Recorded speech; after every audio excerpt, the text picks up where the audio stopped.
Salam Godly Family yang dikasihi Tuhan. Firman Tuhan pemberi semangat dalam hidup kita pagi ini hadir bersama teh hangat. Teduhkan hati, hadirkan semangat. Firman Tuhan pemberi semangat kali ini terdapat di dalam Kisah Para Rasul 7 ayat 9 sampai 16. Saya akan membacakannya pada bagian ayat yang ke-9 dan 10. Demikian firman Tuhan. Karena iri hati, bapa-bapa leluhur kita menjual Yusuf ke tanah Mesir. Tetapi Allah menyertai dia dan melepaskannya dari segala penindasan, serta menganugerahkan kepadanya kasih karunia dan hikmat ketika ia menghadap Firaun, Raja Mesir. Firaun mengangkatnya menjadi kuasa atas tanah Mesir dan atas seluruh istananya. Amin. Godly Family yang dikasihi Tuhan Yesus, dalam budaya masyarakat kita selalu ada orang yang jeli dan teliti memperhatikan segala gerak-gerik dan bahkan barang-barang yang dimiliki orang lain. Ada juga yang sibuk mencari informasi tentang dari mana sumber kekayaan yang diperolehnya. Begitulah yang dilakukan oleh pemilik watak iri hati.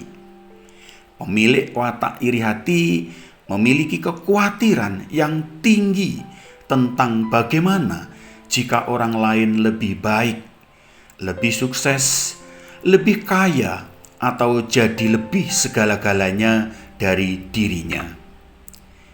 Iri hati bisa memicu orang melakukan hal-hal yang jahat, bahkan sangat memungkinkan untuk menggiring opini orang-orang di sekitarnya untuk membenci orang yang dianggap menjadi saingannya. Satu hal yang pasti, orang yang iri kepada siapapun berarti menganggap pihak yang diirikan adalah istimewa. Godly Family yang dikasihi Tuhan Yesus, demikian juga yang disampaikan oleh Stefanus dari kisah Yusuf. Ketika iri hati menguasai saudara-saudaranya karena Yusuf dianggap istimewa. Sebaliknya, justru kerendahan hatilah yang menguasai Yusuf. Dan tentu itu memerlukan proses yang tidak mudah. Ketulusan hati Yusuf dalam melayani saudara-saudaranya merupakan bukti bahwa Tuhan berkenan hadir dalam pribadi Yusuf, sehingga kehidupan Yusuf senantiasa dikuasai dan diberkati oleh Tuhan.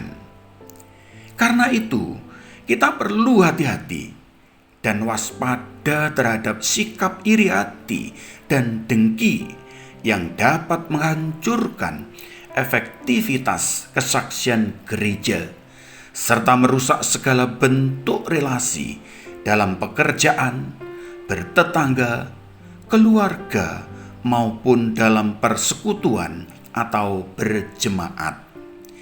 Kita harus memelihara kesetiaan dan hati yang tulus, serta mau diajar dan diperbarui oleh firman-Nya setiap hari. Dan oleh pertolongannya, kita perlu mengendalikan diri agar rasa iri hati tidak menguasai hidup kita. Amin. Marilah kita berdoa. Terima kasih ya Tuhan untuk firman-Mu hari ini.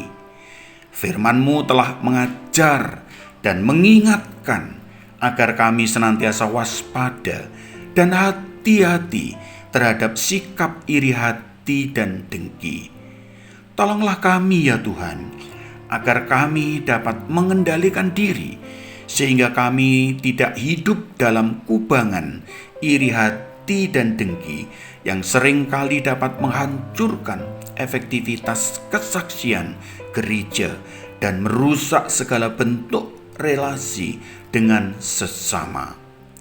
Di dalam nama Tuhan Yesus Kristus kami berdoa. Amin.